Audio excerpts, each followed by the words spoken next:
Kumusta mga kasaliksik? Nangangamba na ang Iran.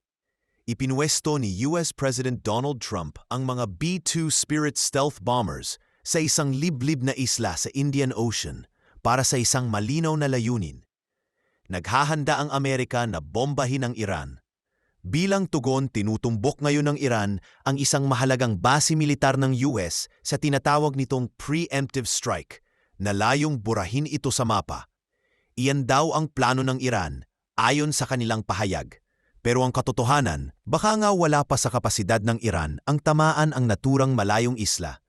Lalo pa ang salakayin ito. Nagsimula ang tensyon sa isang liham mula kay Trump. Sa naturang sulat, hinimok niya ang Iran na makipag-usap ng direkta tungkol sa lumalawak nitong nuclear program. Matagal ng ambisyon ng Iran ang pagkakaroon ng sandatang nuklear upang mas mapalakas ang impluensya nito sa gitnang silangan at makilahok bilang pangunahing boses sa usaping geopolitikal sa rehiyon. Hindi pa sila umaabot sa puntong iyon, pero palapit na.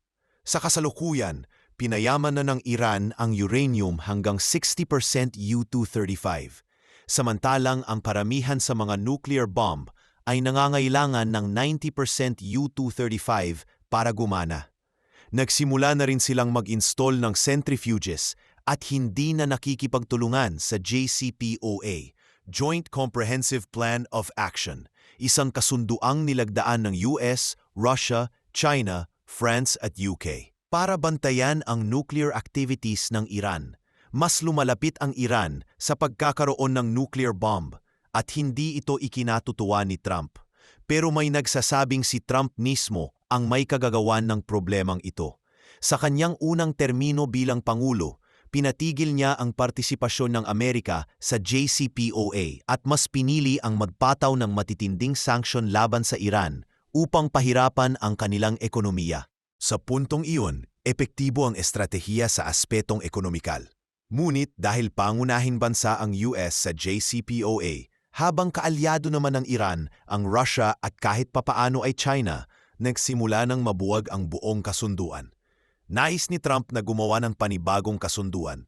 Tumanggi ang Iran.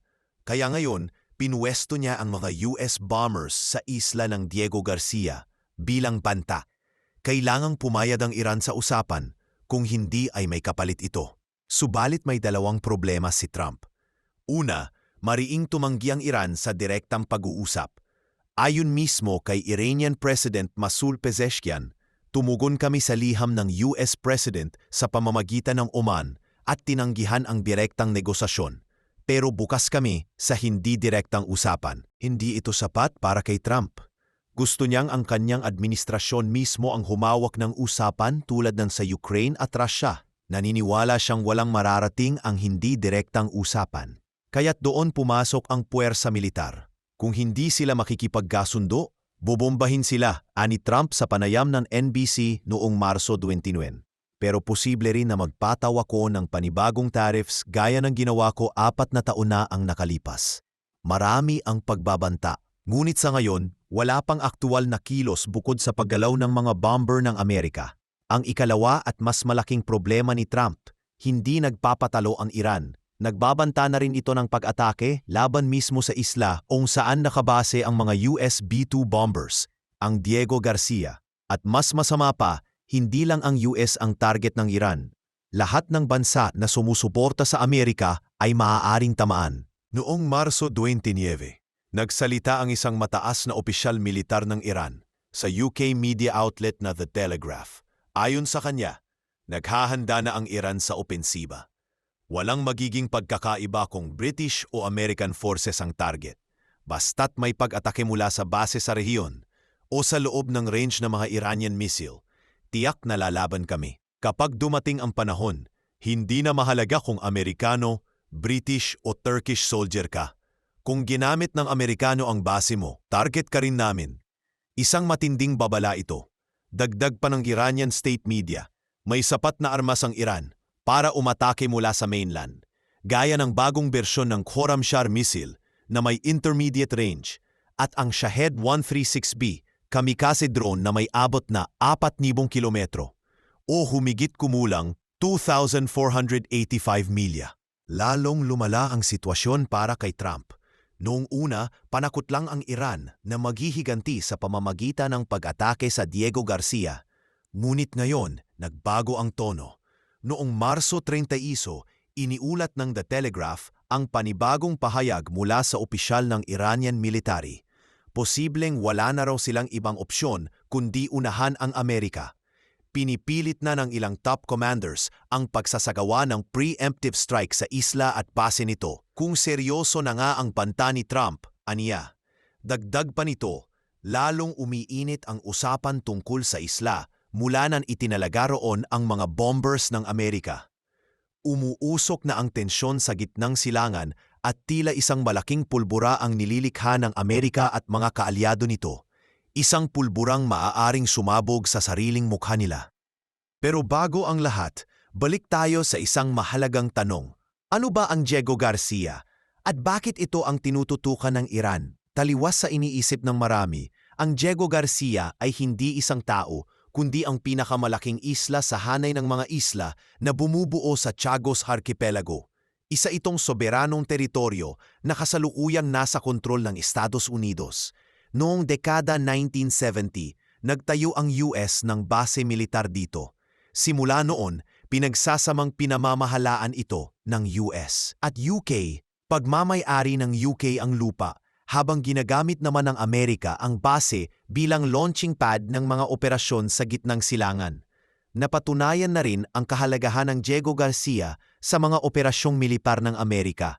Noong kasagsagan ng War on Terror, matapos ang pag-atake sa World Trade Center noong Setyembre 11, 2001, dito nagmumula ang mga bomber aircraft ng US patungong Iraq at Afghanistan. Ito mismo ang dahilan kung bakit nababahala ang Iran. Kalapit ng Iran ang Iraq, kaya alam nitong kayang abutin ng mga US bombers ang kanilang teritoryo mula sa naturang isla. Sa kasalukuyan, pinatayang nasa 4,000 ang mga aktibong sundalo at civilian contractors na nakatalaga sa Diego Garcia. Karamihan ay mula sa US at UK. Ngunit ang presensya nila ay hindi pa noon isang malaking banta sa Iran. Karamihan sa mga sundalo ay gumaganap lamang ng maintenance at ibang routine na tungkulin. Ngayon, ibang usapan na. Nagbabago ang layunin ng US sa paggamit ng Diego Garcia at ramdam ito ng Iran. Bakit? Dahil unti-unti nang dumarating ang mga B-2 Spirit stealth bombers. Noong Marso 25, iniulat ng The War Zone ang paggalaw ng mga bombers matapos ma-detect ang radio traffic mula sa iba't ibang lokasyon. Hindi bababa sa 3 B-2 ang patungo sa Diego Garcia kasunod ng banta ni Trump na buburahin sa mapa ang Iran kung hindi ito papasok sa nuclear negotiations. Bukod sa mga bomber, ipinuwesto rin ng US ang 3 C-17 cargo planes at hanggang 10 aerial tankers. Mahalaga ang mga tanker na ito. Pinapayagan nitong mag-refuel sa ere ang mga eroplanong militar ng Amerika. Kaya't mas malawak ang kanilang range at ligtas silang makakabalik sa base kahit malayo ang target. Gaya ng Iran. Noong Marso 26, naglabas ng update ang UK Defense Journal tungkol sa Diego Garcia. Hindi lang 3 ang B-2 na nandoon, 7 na raw ang nai-deploy.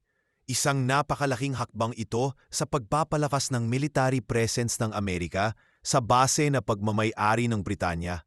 Ayon sa mga analyst, ito ay bahagi ng mas malawakang paghahanda sa posibleng military action laban sa mga puwersang Houthi sa Yemen at sa mga estruktura ng militar ng Iran. Ilan sa mga dumating na tanker ay kinilalang KC-135 na dati nasa Hawaii, Guam at California. Ngayon, lahat ng ito ay nasa Diego Garcia na, kaya't hindi nakapagtatakang nararamdaman na ng Iran ang panganib at iniisip na nito ang posibilidad ng preemptive strike. Ang B-2 ay isa sa pinaka-nakamamatay at pinaka-advanced na eroplano sa arsenal ng US Air Force. Isa itong stealth bomber na kayang maghulog ng mga konvensyonal o nuclear bombs. Nagsimula itong gamitin noong 1999 at unang ginamit sa Serbia noong kampanya ng NATO laban sa Federal Republic of Yugoslavia.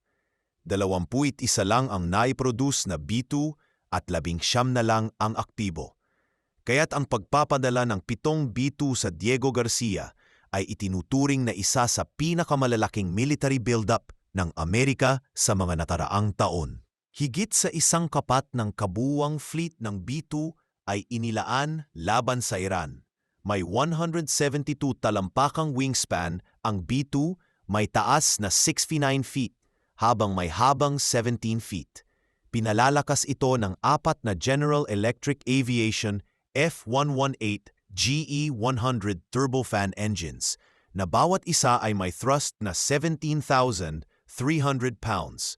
Kayang maabot ng eroplano ang halos speed of sound at may range na 6,900 milya. Dahil sa mga aerial tankers, pwede pang madagdagan ito ng ilang libong milya, sapat para makapagsagawa ng bombing mission sa loob ng Iran at makabalik ng ligtas. Kaya rin itong lumipad hanggang 50,000 feet, isang altitude na hindi basta-basta naaabot ng mga air defense system ng Iran. Ngunit ang pinaka-nakababahalang katangian ng B-2 para sa Iran ay ang kakayahan nitong magdala ng matitinding armas. Sa conventional setup, kayang buhatin ng B-2 ang hanggang 80 Mark 62 sea mines na may bigat na tig 500 pounds. Pero mas nakababahala ang kakayahan nitong magdala ng 80 Mark 82 bombs, parehong bigat, ngunit para sa land targets. Depende sa misyon, pwede rin itong magkarga ng GBU-38 at GBU-31 JDAMs, 16 Mark 84 bombs na may tig 2,000 pounds, at mga missile gaya ng AGM-154 JSOW at AGM-158 JSSM. Pero mas nakakatindig balahibo pa ang nuclear arsenal nito. Kayang dalhin ng B-2 ang hanggang 16 na B-61-7, B-61-12 o B-83 nuclear warheads. Kung magpapasya ang Amerika na maging seryoso sa banta ng nuclear warfare, kaya rin itong kargahan ang B-2 ng 8 B-61-11 bombs na may bigat na 1,200 pounds bawat isa at lakas na 400 kilotons, sapat para durugin ang karamihan sa mga lungsod sa Iran. Ayaw na ayaw ng Iran na makita ang mga stealth bombers na ito sa kanilang himpapawid. Kaya naman, naghahanda na sila ng posibleng preemptive strike sa Diego Garcia. Pero narito ang susunod na mahalagang tanong. May kakayahan ba talagang tamaan ng Iran ang isla? Mahirap itong maisakatuparan. Malayo ang Diego Garcia sa Iran. Nakapwesto ito sa gitna ng Indian Ocean at tinatayang 2,538 milya ang layo mula sa southern border ng Iran ayon sa The War Zone. Hindi problema ito para sa Amerika. Kayang-kaya ng B-2 ang lumipad ng higit pa sa distansyang iyon at higit pa roon gamit ang mga aerial tankers. Pero para sa Iran, mas limitado ang kanilang opsyon. Sa kanyang panayam sa The Telegraph, binanggit ng isang opisyal ng Iran na mayroon silang missile na kayang tumama sa Diego Garcia, partikular na ang bagong bersyon ng Khorramshahr. Subalit mukhang may kalituhan sa kanyang pahayag. Malamang ang tinutukoy niya ay ang Khorramshahr 4 na unang ipinakita ng Iran noong Mayo 2023. Gumagamit ito ng hypergolic fuel, isang uri ng fuel na pwedeng itago sa loob ng maraming taon at nagpapabilis sa launch time ng missile na kayang isagawa sa loob lamang ng 12 minuto. Kung nanaisin ng Iran na isagawa ang kanilang preemptive strike gamit ang Khorramshahr 4 missile ngayon, hindi ito magiging imposible. Matalino ang missile na ito. Ang katawan nito ay gawa sa matitibay na composite materials na mas mahirap pabagsakin sa ere. Bukod pa rito, gumagamit ito ng mid-phase navigation system para sa course correction sa halip na terminal guidance, kaya mas mahirap itong ma-intercept gamit ang mga electronic warfare systems. Ngunit may malaking problema ang Iran. May 1,242 milya lamang ang range ng Khorramshahr 4. Upang maabot ang Diego Garcia, kailangan pa nitong dagdagan ang abot ng misil ng hindi bababa sa 1,000 milya. At limitado lang itong maipapaputok mula sa southern border ng Iran. Dahil dito, madaling targetin ng US ang mga launching points kung magpapadala ito ng bomber sa loob ng Iran. Sa kasalukuyan, wala nang ibang missile na may mas mahabang range sa arsenal ng Iran, ayon sa The War Zone. Kaya kung balak ng Iran na tamaan ng Diego Garcia, may dalawa lang itong opsyon. Maglunsad ng missiles mula sa dagat na hindi pa abot kaya ng kanilang Navy o gamitin ang teritoryo ng ibang bansa. Pero sino namang bansa ang maglalakas loob na ipahiram ang kanilang lupa para sa isang opensiba laban sa US? Halos imposible. Gayunman, may ibang suhestyon ang Iranian military official ang paggamit ng Shahed drones, partikular ang Shahed 136B kamikaze drone. Ayon sa kanya, may range itong 2,485 milya, sapat para maabot ang Diego Garcia kung ilulunsad mula sa southern Iran. Kayang ilunsad ang drone na ito mula sa barko, kaya pwedeng iposisyon ng Iran ang kanilang mga sasakyang pandagat sa Indian Ocean para sa isang maagang pag-atake. Ang problema, maaaring hindi sapat ang lakas ng mga drone para sirain ang mga B-2 na nakabase sa Diego Garcia. Bagamat upgraded na ang Shahed 136B kumpara sa orihinal na modelo, hindi nito gaanong napahusay ang bilis. Nasa 115 milya kada oras pa rin. Hindi nito kayang panatilihin ang bilis na iyon sa buong biyahe at kahit kayanin pa, masyado itong mabagal kumpara sa B-2 at hindi rin ito maabot ang parehong taas ng lipad. Kung gagamitin man ito ng Iran, madaling mapapabagsak ng US ang mga drone gamit ang mga anti-air missiles na maaaring ilagay sa mga B-2 o ang mga air defense systems ng Diego Garcia. Kaya mukhang hindi rin praktikal ang mga drone. Mayroon ding Air Force ang Iran pero hindi ito kalakasan. Ayon sa Global Firepower, GSP, nasa ika-20th pwesto ang Iran sa pinakamalalakas na Air Force sa mundo base sa dami ng kagamitan. Sa 552 aircraft nila, 188 ang fighter jets, 21 ang attack type, and 10 ang special mission aircraft. Mayroon din silang 6 na aerial tankers para makopya ang estratehiya ng USS na mag-refuel habang nasa ere. Ngunit luma na ang mga eroplano ng Iran. Ang bida sa kanilang fleet ay ang F-4 Phantom II, gawang Amerika noong 1958. Kahit nagtakda ito ng 16 world records noon, halos 70 taon na ang lumipas. Malabo na itong maging banta sa modernong puwersa ng US. Kahit makalipad ito ng 1,750 milya na maaaring mapalawak ng aerial tankers, hindi ito stealth jet at madaling madetect ng Amerika. Tiyak na mapapabagsak ito bago pa makalapit. May iba pang jets ang Iran gaya ng F-14 Tomcat at F-5E Freedom Fighter, pero parehong gawa rin sa Amerika at masyado nang nahuhuli sa teknolohiya ng mga kasalukuyang fighter jets ng US. Dagdag pa rito, pamilyar ang US sa mga modelong ito, kaya't mas madali itong labanan. Bukod dito, ang iba pang eroplano ng Iran ay lumang Soviet at Chinese aircraft tulad ng Chengdu J-7 F-7 Fishkan na ipinakilala pa noong 1966. Sa madaling sabi, malabo ang tagumpay ng isang airstrike mula sa Iranian Air Force laban sa Diego Garcia. Navy na lang ba ang pag-asa ng Iran? Ayon sa GFP, nasa ika-34th na pwesto ang Iran pagdating sa dami ng assets ng Navy. Pero kung pagbabasehan ang kabuuang tonelahe, nasa ika-15th ito. Mayroon silang 107 vessels na kayang mag-displace ng 223,395 toneladang tubig. Karamihan dito ay frigates tulad ng IRIN Jamaran at IRIN Alvand. Pero wala sa kanilang puwersa ang kayang tapatan ang mga barko ng Amerika. Wala rin silang aircraft carrier, kaya't hindi nila madadala ang kanilang mga luma at limitado ng jet malapit sa Diego Garcia. Totoo, may 25 submarino ang Iran, at maaaring ito sana ang susi sa isang matagumpay na preemptive strike. Ngunit karamihan sa mga ito ay Kilo-class submarines na gawa pa ng Soviet Union noong 1982. Diesel-powered ang mga ito, kaya mas madali silang madetect. At wala ring missile system na pang-atake sa lupa. Kaya nilang tumira ng aerial threats gamit ang SAN-8 o SAN-10 surface-to-air missiles. Pero maliban na lang kung sobrang baba ng lipad ng B-2 at mahuli ito ng sinaunang radar ng mga submarino ng Iran, hindi ito magiging malaking banta. Ito ang malaking problema ng Iran. Maingay ang pananalita nila tungkol sa preemptive strike sa Diego Garcia.